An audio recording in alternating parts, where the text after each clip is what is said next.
Shalom. First and foremost, I want to give our praise, glory, and honor to Yahweh, Ba'ashem, Yahweh Shai, Ba'ashem, Yahweh Kodash, Barakatham.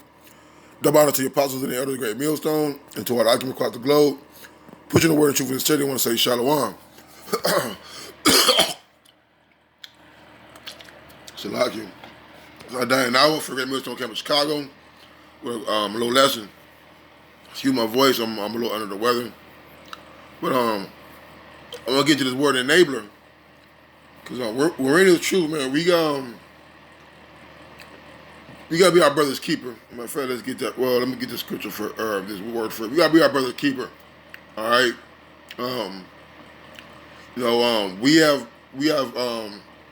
We're here in Chicago, man. We're a very, very close camp. Those who visit us, can see that. We spend a lot of time to each other, and we know the ins and outs and the dirty secrets and faults of our brothers, man. And sometimes we enable our brothers' disruptive behavior, and those things should not be so, man. Okay, I'm gonna get to the word enabler, and Lord willing, this lesson is edifying. Enabler, a person or a thing that makes something possible. A person who encourages or enables negative or self-destructive behavior in another.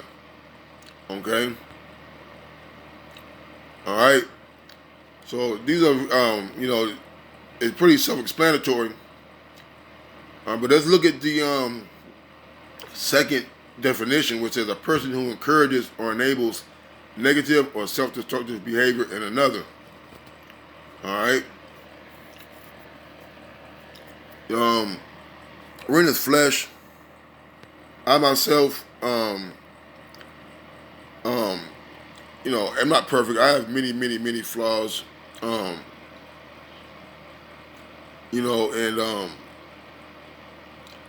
the thing about having flaws and having chinks in the armor, first of all, it lets you know that we're in the flesh, and it lets you know that we're not perfect, and it lets you know that we need deliverance. Okay? But when you're you're pacifying negative and destructive behavior from a brother, you're enabling him. Okay? Some brothers have strong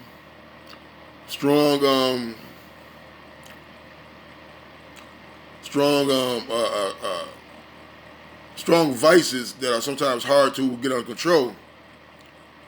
The thing about it is, if you know these things about your brother,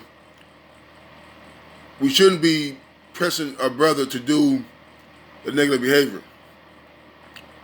For instance, you got brothers who do different types of things, and the end result may leave them in a worse condition which they started. But the whole time you were there, and I've done this, I've seen it done, and it's been done to me. I ain't say it's been done to me, well, I've done it to myself, but I've seen it done, and I've done it to myself. All right, and I've done it myself, so I'm not acquitting me of any wrongdoing. I'm just as guilty as the next man. All right, we can't put a stumbling block in our brother's way, knowing that's his weakness. There was a point in time where I came in the truth out the world, and I couldn't watch a lot of things on television. Much less half naked women, because it made me it made me weak.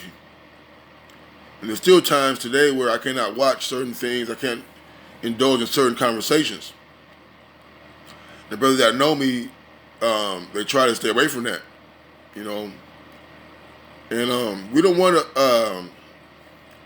to encourage disruptive, negative, or the self-destructive behavior in another, man. Okay, whether it be harlots, whether it be drinking or gambling or eating, gossiping, murmuring, whispering, You know, we don't want to be encouraging bad or negative behavior. You know, because those things could lead to a brother falling out the truth. All right, I'm gonna get this scripture real quick. Let me get the other one. Um,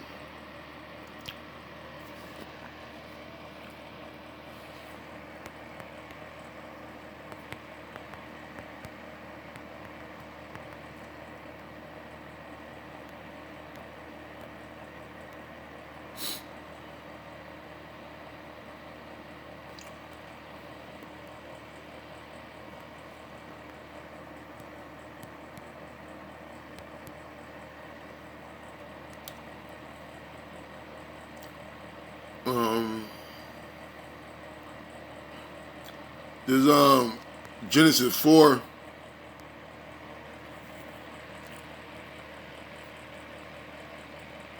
Let me get to the point. Genesis 4 and 8. And Cain talked with Abel, his brother. And it came to pass when they were in the field that Cain rose up against Abel, his brother, and slew him. And Yahweh said to Cain, where is Abel thy brother? He said, I know not. Am I my brother's keeper? And he said, what hast thou done? The voice of thy brother's blood cried unto me from the ground. All right? And when we're not taking care of our brethren, you know, when we start seeing specific changes in character of a brother or brethren, we must do our best to reel them in and to get them out of them negative situations. And now don't get me wrong, you know, these are grown men, they have their own mind. Okay, but sometimes you gotta put your foot down, man. Alright? Everything is not funny, Stalak. Everything is not funny. Everything is not passed off to be a joke or to be some small little thing you sweep up under the rug. Alright? Because suppose something happens to a brother on your watch and you knew that you could have did something different to help that brother, and you didn't. Okay? Alright, so we gotta be cognizant and be more in the spirit when we're seeing brothers take a path of self-destruction, man. Okay? Alright, so we are supposed to be our brother's keeper, man. Alright? There's Romans 14.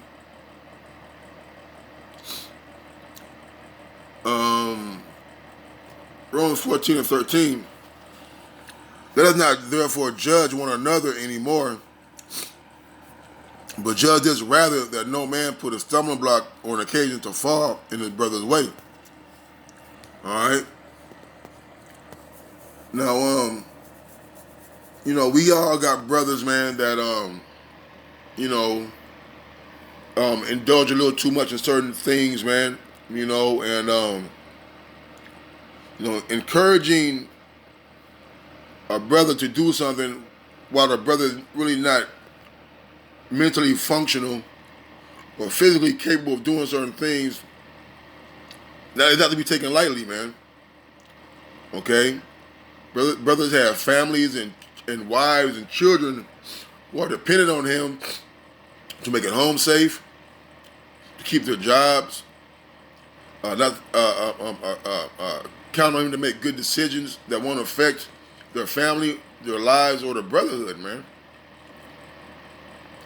Okay, so if you know a brother is already, you know, overindulged or maybe to the limit, you may not be wanting to encourage a brother to partake anymore.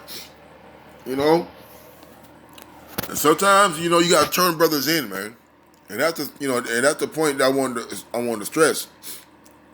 Okay, sometimes you gotta turn brothers in, man. All right, you know, there's been times where I've been drunk. You know, there've been times where I've overindulged in things and I paid for it the next day. or the next 2 days, or the next week. All right? So let's not therefore judge one another anymore, but judge this rather, that no man put a stumbling block on occasion to fall in his brother's way. Right, man? So, we should know our brethren enough to know that a brother has had too much to drink, or that a brother is not in his right spirit. Okay? And we know that some brother can't handle strip clubs, and there's certain things that are lawful but are not expedient, and we shouldn't be putting things in our brother's path so they can go off, man. All right, we don't want to lay a stumbling block in front of our brother, man. All right. There's another one. Okay.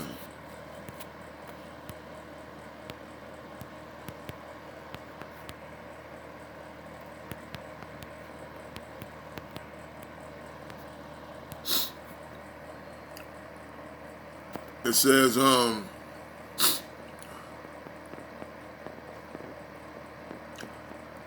John 13 and 35. I'm going to start at 34.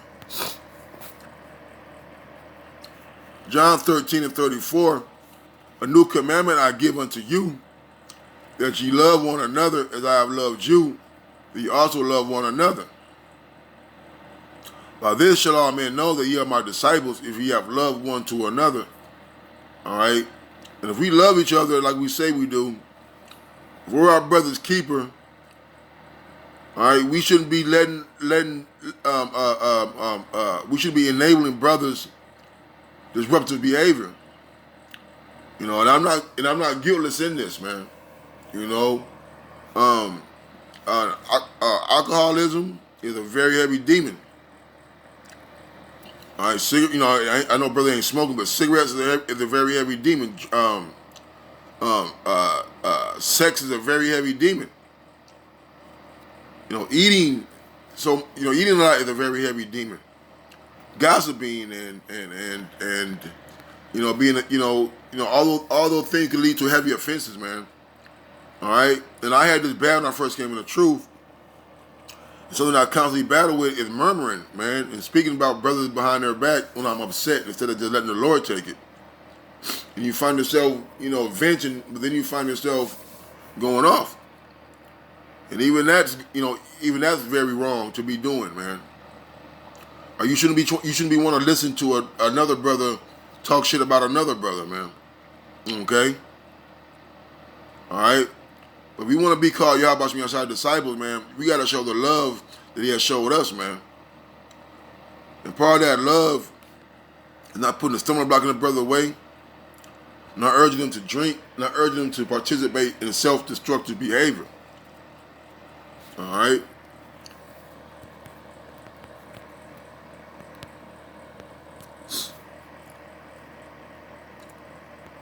It says, 1 Corinthians 6 and 12. All things are lawful unto me, but all things are not expedient. All things are lawful for me, but will not be brought under the power of any man. All right, so although these things may be lawful to do, all right, you got to do them in balance. You got to do them with self-control. And we as brothers know our brother's weakness. All right, we can't be enabling brothers to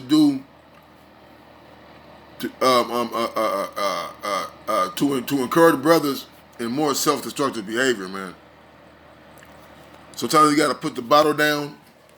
Sometimes you got to put the fork down. I know I live with a brother right now who's on me about my damn eating habits, man. And although it gets on my fucking nerves sometimes, I know his intentions are pure, they're right, and he's on point with it, man. He doesn't eat things in front of me. He doesn't buy things that's gonna tempt me, to eat. And that's a good brother, man. Sometimes we just gotta tell brothers no, that you're not gonna go with them. Or tell brothers, you had enough. All right. And this goes to me too, because I'm a heavy drinker. All right, I'm a real heavy drinker at times, man, and I could be out of order too, man. And I have been out of order under the influence of alcohol, man. Okay, but we got to make sure that things are done in moderation and in balance. Let's get that real quick.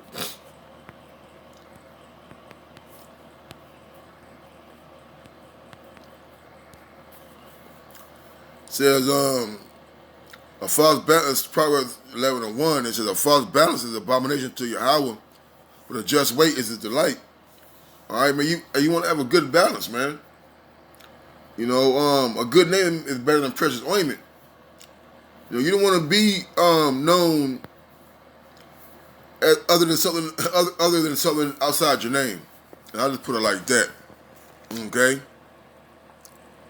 This is a very a serious thing by enabling destructive behavior. Because not only does it go to, you know, the things that we may see physically, like drinking and eating and gambling and buying harlots. All right, it can go into integrity. All right, a lack of integrity can go to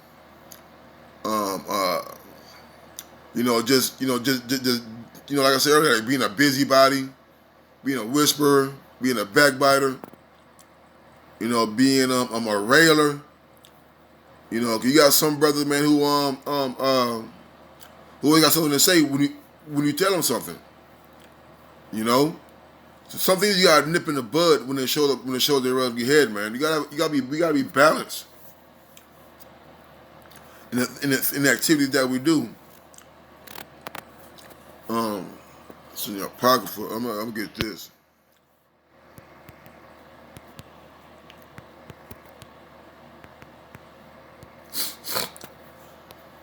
It says Proverbs 23, and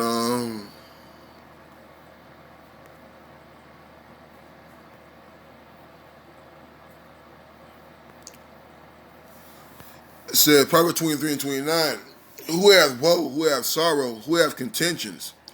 Who hath babbling? Who hath wounds without cause? Who hath redness of eyes? They that tarry long at the wine, they that go to seek mixed wine. Okay? All right, and this is just one of the many things, all right, that I've had in my experiences. Okay? This all really is a personal experience. I'm speaking from experience. All right? Is that when I would drink, I would talk a lot. You know, when I was younger, when I used to drink and drive and get in fights. Okay? You know, I would drink from the time I got off work to the time to go to work. Or I'd go to sleep and wake up drinking. You know, I'll wake up out my sleep to go use the bathroom and I'll get a drink. All right? They say get strong drink from him that's ready to perish, man, but at the same time, you got to be in balance with this, man. All right, you want to tarry long at the wine, man. Sometimes just get a nice little buzz, you're feeling good, then cut it off, man. All right? There's a Proverbs 23 and 31. Look not thou upon the wine when it is red, when it giveth his color in the cup, when it moveth itself aright. Right, man, you know, and that goes to our functionings, man. You know, that's why it's important not to be an example to the younger brothers. All right, not consuming too much alcohol, so they can start seeing your flaws. All right, and I've seen this before too. Jake ended up seeing older brothers' flaws and the way they maneuver. You know, when they're in their libations and they feel like they can talk back to him. They feel they can use some authority over him. They feel that they're above that brother, not knowing that they're way out of order, man. All right? Verse 32, it says, at the last it biteth like a serpent and stingeth like an adder. All right? So that's what happens, man. You know, you could overindulge too much in anything. Now, I'm not just saying alcohol. All right? Okay? It said it lasted bite like a serpent and sting like an adder, man. You can get in car accidents. You can end up offending a brother. Okay? You can cause financial problems to yourself. With which could lead to financial put other brothers in the camp in a financial bind. All right, this is this is I don't know how to put it all the time.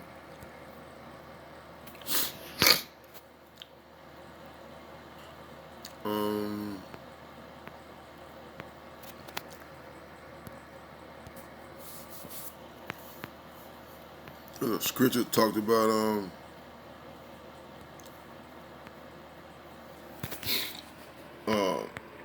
spending the riches with harlots, man. You know.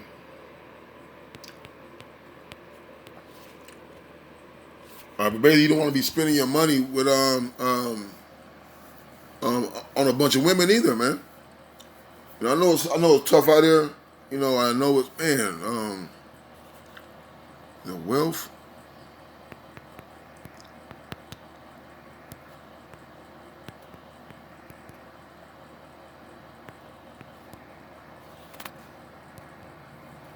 Substance.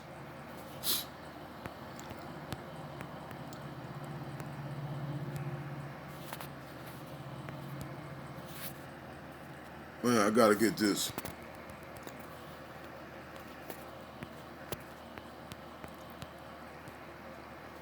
Damn. Let's use this word.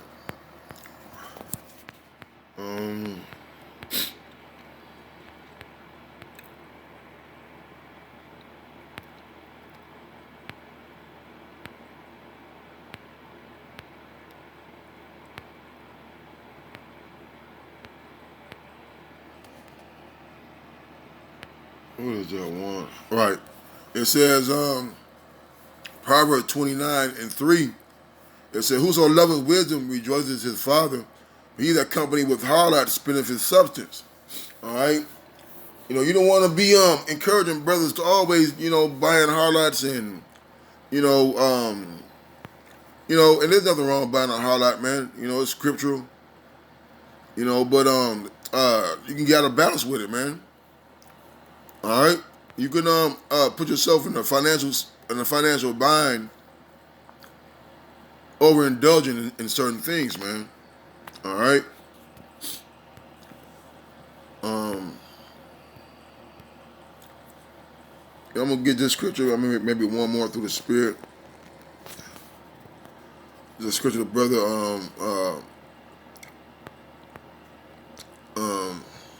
Mathadia gave to me.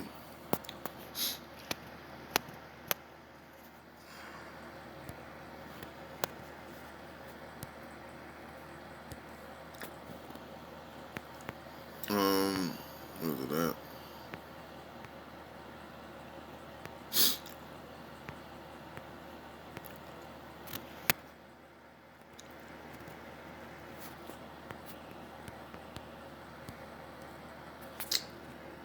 What is the word? I had the word. Shalaki.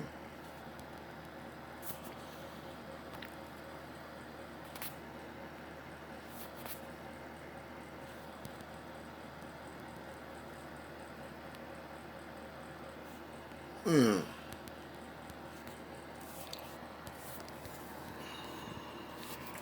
Shalaki, I gotta get this.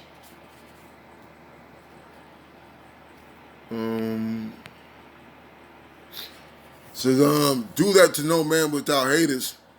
Drink not wine to make thee drunken. Neither let drunkenness go with thee in thy journey. All right? So you want to be encouraging brothers to drink. You want to be encouraging brothers to spend their substance. All right?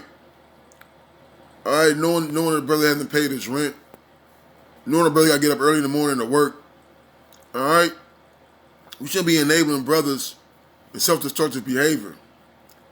Because your decisions affect the brotherhood, man. You know? So that one said, call Allah, y'all about you, man. Shy. That one to the apostles, the elders, the great millstone. Until next time, Shalom.